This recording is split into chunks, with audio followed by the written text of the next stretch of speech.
Everyone's talking about energy efficiency and cutting CO2 emissions in cars, but the easiest way to save fuel is with a tire pressure gauge. Because only a tire that's at the right pressure can offer the ideal rolling resistance and help save fuel.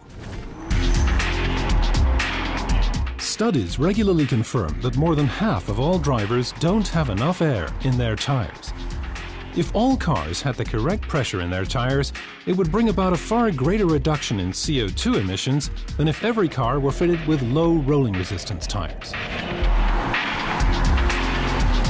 The air in a tire gives the tire its stability and load capacity. And if you have too much air in the tire, what happens, roughly speaking, is this. When the pressure's right, the full contact patch is in touch with the road. But if we now pump in too much air, the tire starts to lift off the ground, a bit like a balloon. Now, only the center section of the tire is in contact with the road. This lowers the size of the contact patch, so braking performance suffers, and that's a vital safety factor.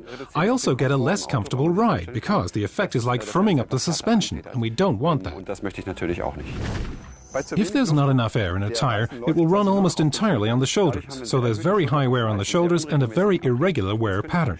And that can actually lead to tire damage, which is not only dangerous but can also impact tire service life. On underinflated tires, the car lacks stability and can't transfer the dynamic forces to the road, which means very poor handling to the point where the car is not really safe to drive. Also, given the higher level of deformation energy required, the fuel consumption will increase. You'll usually find the maker's recommended tire pressures inside the fuel filler flap, or as in this car, on the door frame. Check your tire pressures once every 2 weeks with the tires cold, ideally just after filling up, putting you on the fast track to safe and economic driving.